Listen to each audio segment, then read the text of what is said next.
You talk about the idea of citizen as an action. Verb. I verb nouns. Yes. What does that look like? My wife, Elizabeth, and I jointly developed this How to Citizen podcast. Basic premise being that citizen as noun was limiting. Mm-hmm. Citizen as verb is freeing and more invitational and invites us to actively shape and participate our environments, our communities, our democracy. But that underneath that, it means 4 particular things in terms of the principles of it, and then what it looks like can follow from that. So the 4 principles of citizen as a verb are to show up, to participate, some version of assumed role beyond voter, participant, to understand power, to not have a feeling of fear around it or of zero sum around it. If somebody else has power, I can't. That's a very popular narrative, especially amongst those who are fighting for freedom. It's those powerful people over there crushing us powerless over here. That's right. You already lost. Which only leads to the same thing. Yeah. Like you're playing in the same game. Yeah. The same game with a different So it's not on. just play the game and have, change the game. And to recognize power it ebbs and flows. It's a moving force, but one that doesn't increase or dissipate. It just it shifts, it moves. It's like energy. To commit to the collective and not just the individual. Mm-hmm. That is what number 3 of citizen as verb. And to invest in relationships with yourself, with others, and with this planet. Mm-hmm. It's to citizen. You belong to each other. Mm-hmm. Contemplating your own power in the decisions you make, as small as they be. Will I drink from this water bottle or that plastic one down on the floor beside me? That's a little teeny bit of power, and it rolls up to a big collective set of choices. To be aware of it is already an act of participation, of power itself, and of citizen as verb. So we are kind of randomly picking which one to start with. That one was the perfect opening, I think. Wow. To this episode and to this conversation, because it is, I think that has been the theme for this year within this country, whether we're consciously aware of it or not. I believe this year, 2025, has been all about how are you going to citizen? Yes. And so I thought it was fitting because while he was explaining what his podcast is about, like I was thinking, no, these are all things that we all need, right? Like these are good principles for all of us to use. So I thought it was fitting. Yeah, that was amazing. So that's kind of like the kickoff to what we're going to talk about. I can't ignore my emotions. Yeah.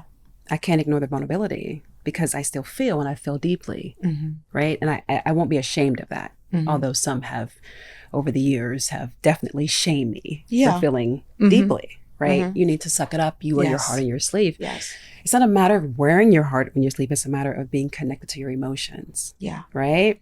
And I'm not denying them. Yeah. Because what happens is when you try to control your emotions and you suppress them, you end up having health issues later. You end up having other problems later. Thank you. It may transform into anger later or something worse. Yes.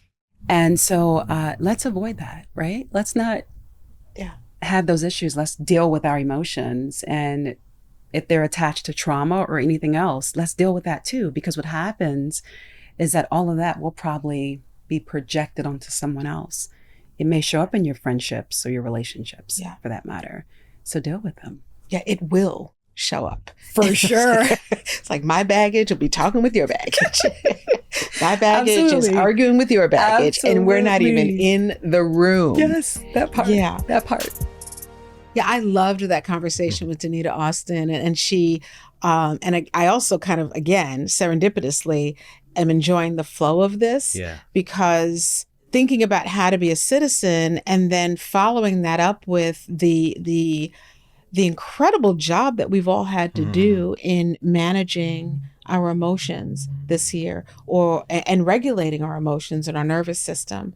And so I think it's important for us to remember that no matter what we have learned, no matter how we were programmed, crop dusting your family with your emotional and mental nonsense is not okay.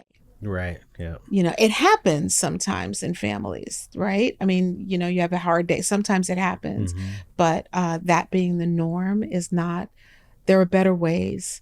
Yes, and I would definitely encourage everyone to see the entire interview with Danita. Yeah. Because I remember she said that when she sees friends, she'll ask, "How's your heart doing?" Yeah. And I had never heard that before. And Yeah. I think it speaks to that same issue, you know, in terms of communicating with our circle. But I thought that was a good perspective. So make sure you check out the whole episode. Absolutely. And make sure you check on your friends. Make sure you check on your friends. Don't assume that because they're smiling or because they haven't spoken out about what's happening inside, don't assume that they're doing okay. I think that that's part of more effective communication also.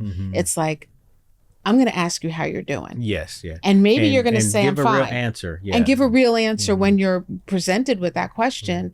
Answer it honestly. And it doesn't mean you have to like fall apart in that moment, but answer honestly because you're speaking to that person as much as you're speaking to yourself. Yes, yeah. Yeah.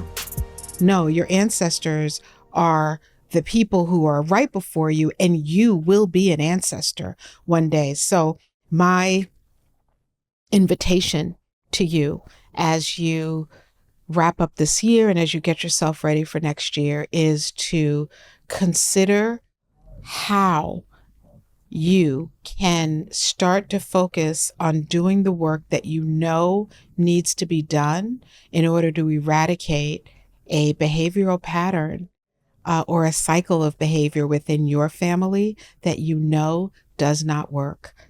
That's what this work is about. It's about contributing in a more positive way to your family legacy, to be that ancestor, the ancestor who decides, no, we're not doing this anymore.